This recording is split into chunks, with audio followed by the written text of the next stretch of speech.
Hello and welcome to Kryxivia Info, my channel to talk about the new play-to-earn game Kryxivia. Getting started in Kryxivia is pretty hard. It's awkward. Since the game is still in beta, there's a lot of content missing, there are skills missing, and some of the mechanics as they're set up today are not exactly what I'd call intuitive based on many of the games that I've played in the past, though I'm not a full-time gamer nor a full-time YouTuber. This video is meant to be a list of 12 things that I wish I knew before I spent hours and hours and hours playing, trying to figure out exactly what was going on here. First, when you log in, you need to get your crypto wallet set up, download the game client, get yourself logged in, and maybe that'll be a topic of another video, but for now we'll assume you've got all that done and you're ready to play.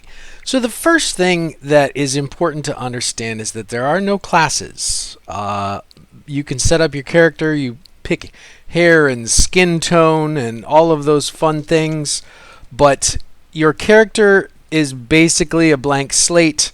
It does not level. You will be level 0. All of your levels are based on equipment. If you take your equipment off and you put it in the bank, you become a level 0 character again. So there's really no difference from one character to the next, and it doesn't really matter. Your character is just a zombie that wears the armor, and that's where all of your leveling comes from. Second thing that's interesting to know, and that is you spend your time when you set up picking hair and skin and eyes and all of those fun things, but in the end you will almost never actually see your character. If you run around inside the game a little while, you realize everyone has full armor, helmets, hoods, whatever, and you don't actually see the character that you spent all that time working on putting together. Number 3. Leatherworking is not in the game yet. When I started, I picked leatherworking as a skill and spent a lot of time skinning mobs and turning in the original leatherworking quests, thinking that I was going to be able to start crafting. And as of right now, in beta 0.1.1, there are no leatherworking recipes available. So if you want to get started in crafting, my suggestion is to take mining and herbalism. Both of those seem to be available in the game, and you will be able to get started crafting and skilling those up. Number 4, your secondary skills are based on your primary skills, and I believe they're auto-generated. So I chose mining and leatherworking, and in my skill tree here, I was given the extra skill tree of weapon crafting ability. Weapon crafting knowledge, I think, here. There it is. Weapon crafting knowledge. Someone else I know chose mining and herbalism and their extra skill tree in place of weapon crafting knowledge. Here they received magic crafting and tailoring, and that's tailoring comes with herbalism and mining, and they were able to do that. With weapon crafting, you need to have leather and you need to have metal, and so skinning and mining allow you eventually to build that. I do not know what happens if you pick skinning and herbalism. I don't know anyone that has chosen those yet, but I'm sure it's another set of interesting secondary skills. Item number 5. There are crafting areas all around town that do various different things. I'll run through some of those as I'm talking. But the only way to level up your character currently in the game by leveling up your gear is to run the dungeons and beat the bosses. And you do it over and over and over again. 100 times, 200 times, 300 times. There's people here in the game that talk about having run dungeons multiple hundreds of times to be able to build up the equipment that they have drop materials, get gear drops from bosses, and so on. There's no other open content to grind. There's nothing else that's available at this point in time. Hopefully it's coming. Hopefully it's coming soon. That would be really cool. But in essence, right now, it's kind of like climbing a ladder that is missing most of its rungs, because you go from 0, and this is number 6. Going from 0 to 1 is a bitch. When you start the game, you start with some randomly generated equipment that's really low level. And the only way to level up is to go kill the boss in the K1 rig dungeon, which is the first dungeon. When you walk into the dungeon, whether you're solo or in a group, what happens is you hit the first trash mobs and they absolutely instantly destroy you, and then it's very easy to get a little upset that there's nowhere else to go. There's no content to run. You've got one singular quest that opens the game up when you start. So it's tough. I'm sure that content will fill in as they go, but at the moment, the only way to level your character up is to run the dungeon. So the solution to that is to ask for help. There's lots of other people like myself running around, and if you were to ask in the chat, hey, can someone help run me through K1? There's oftentimes a number of people that are absolutely willing to do that and help you out. Once you run through the dungeon a few times, you start to get some gems dropped, you start to get some gear drops, you're able to mine some mining nodes and possibly do some crafting, and you'll slowly be on your way to increasing your skill level to the point that you're able to get going in the game. The other thing is the only way to generate KXS, the Kryxivia shards, is also through killing the bosses. Trash mobs don't drop gear, trash mobs don't drop gems, trash mobs do not drop KXS. Once you run through the K1, you kill the dungeon boss K1, you will get 7 KXS and you'll be able to start to buy stuff. Not gear, but at least you'll be able to buy recipes, crafting recipes. So the best way to go is to just ask for help.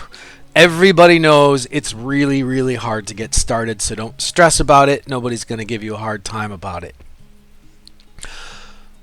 When you do that, also, don't get yourself killed. There is no revive in the game, so if a high-level player is running you through the dungeon, don't run in and suicide and expect them to start the dungeon again to keep you alive. Stay in the back. Don't get yourself killed. Just make it to the end of the dungeon, and the boss will drop for you just the same as it drops for them.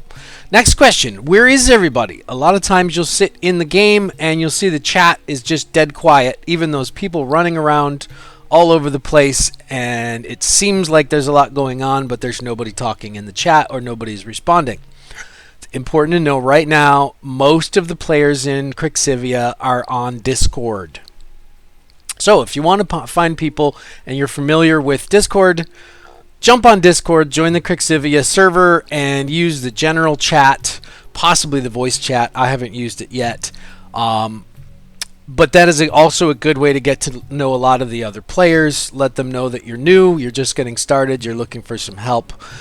They can see if you use the chat in-game. I'll chat in-game. Hit enter. It opens up the window. Chat, hit enter, and it posts. Everybody around you can see, and sometimes people will get back, sometimes people won't get back. Okay, moving on. We're at number 9 now. Number 9, you only get Kryxivia KSS shards and gear drops from killing the boss. I mentioned this earlier. Trash mobs do not drop gear, and they do not drop gems, which means if you're able to kill trash mobs, but you're not able to kill the boss, you are still going to have a lot of trouble being able to get yourself started in the game. Luckily, for good or for bad, The trash mobs are kind of OP compared to the bosses in some cases, and if you can kill the trash mobs, you're likely to be able to grind down the boss once you understand the mechanics of the fight. Most of the fights are mechanic heavy, which means you may find yourself getting insta-killed at the beginning, but once you figure out the mechanics, then your chances of success go up greatly. Item number 10, I wish I knew. Don't bother with the leatherworking quests right now. Leatherworking starts out expecting you to do some skinning, create some leather, turn it in. Then they ask you to go to the next level. You skin a bunch of beast hides. You buy the salt. You turn that in.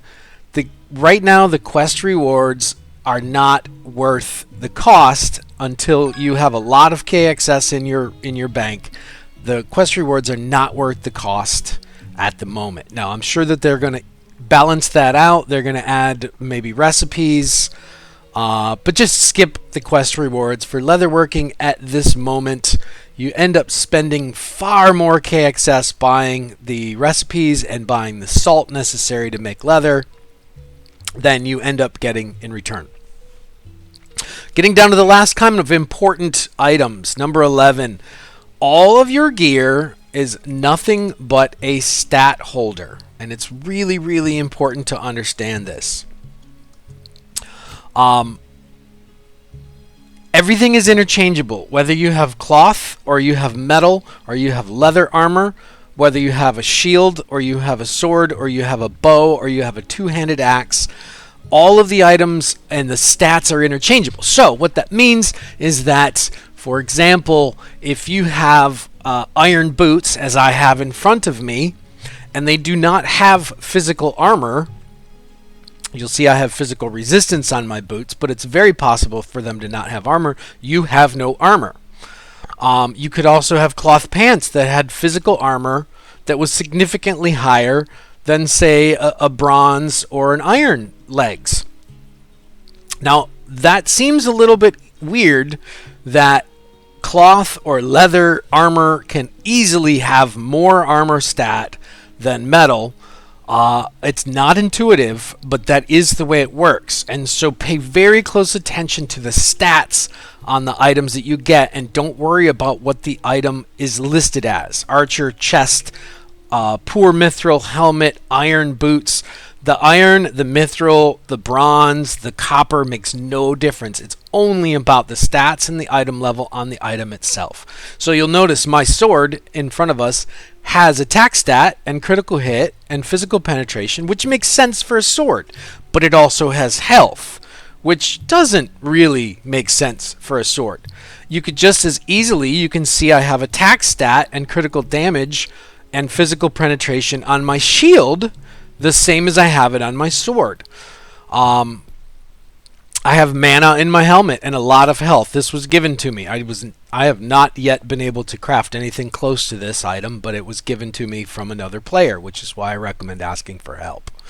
So again, there's no connection between what the item is, whether it's leather, whether it's cloth, whether it's mithril, whether it's iron, and the actual stats on the item.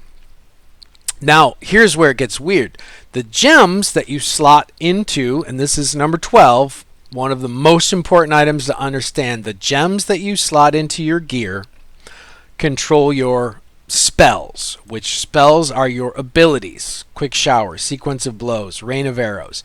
Most of these were originally given to me at a level 0 gem at the start of the game, and then I have slowly received drops and increased my gems to be higher level purity gems. Now I'll show you that here as we go. But the abilities that are given, you have no abilities inherently when you start the game. If you have no gear on and you have no gems, you have no abilities. The abilities come with the gems. But where it gets weird is that the abilities are not equipment dependent, which means I can use, for example, Rain of Arrows, which is slotted into one of my other pieces of gear. It's slotted into my pants without having a bow. And I use Rain of Arrows on a regular basis. I believe you could have a bow And if you slotted a gem of Cleave, like this one here, or you slotted a gem of Sequence of Blows, which is a hand-to-hand combat spell, you can still use that with a bow. Or in this case, I have my Bash gem slotted into my shield, but I believe I could move my Bash gem into my boots. I could give myself a bow as a two-handed weapon, like this one, and I believe I can still use the Bash spell in a fight. It's very strange, but once you get used to it, it makes a lot more sense. Because of the mechanics of the bosses, you will need to use both close-up and area of effect combat spells to be able to take down the bosses. And so it almost doesn't matter if you're holding a bow or you're holding a staff or you have a sword and a shield or whatever you have. It's all about the stats and the gems that you have on those items. So make sure you pay very close attention. Don't worry about whether you're wearing iron or bronze or copper or cloth even. It's all about the stats that are included in those. And my last, technically it's number 13. This is a little bonus hint at the beginning. If you're new in the game and you're still fighting K1 or even Valtrina, struggling to get through the trash mobs, focus on items that have physical armor stat.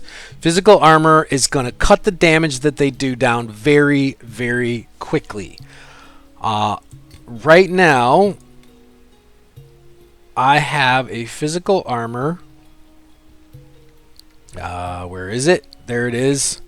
My physical armor is level 40.